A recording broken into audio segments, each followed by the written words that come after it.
The first thing we need to figure out is, what is OWIN? Well, first off, OWIN is actually an acronym, and it stands for Open Web Interface for .NET.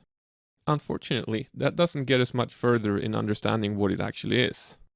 Well, it does hint at being something web-related, and that it's open, and that it works with .NET. But that could be a whole lot of different things. The OWIN.org website, which is the home of OWIN, states that OWIN defines a standard interface between .NET web servers and web applications. This is a very good way of explaining what OWIN is in the bigger picture, but it doesn't really tell us what it is. So what is it? Well, OWIN is actually just a specification that defines how you can abstract away a web server in a very efficient way. This defined abstraction makes it possible to build web applications that don't care about how they'll be hosted and instead can focus completely on solving the problem that they're built for. And if you're the kind of person that loves reading specifications, you can find the specification at www.owin.org.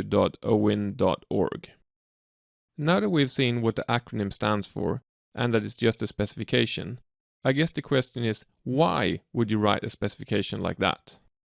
Well, .NET web applications have always had a more or less hard reliance on IIS, unless you were using a third-party framework like ASP.NET Web API or NancyFX, who have solved the problem of hosting outside of IIS in their own custom way.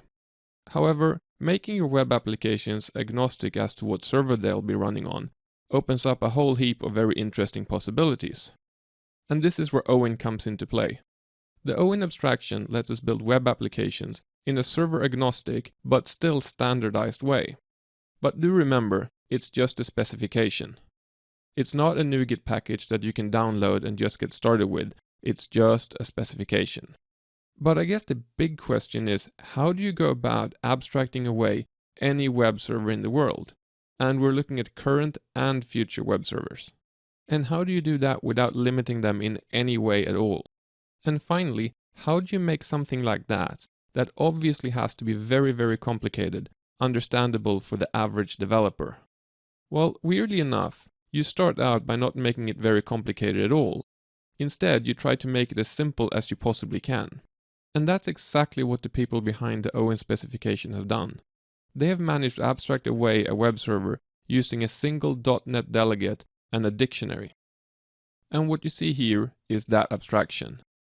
It's a func of type iDictionary of string object and a task, and it's generally called the app func. However, declaring it with a using statement like it's done here is completely voluntary. But it is a bit easier to read app func than func of iDictionary string object and task. Not to mention every time you have to write it in your code, or every time you have to talk to some other developer about it. The dictionary that is passed to the delegate includes all of the information that was passed to the server in the HTTP request, nicely formatted and organized for us.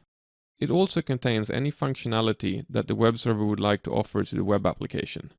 And yes, I said functionality.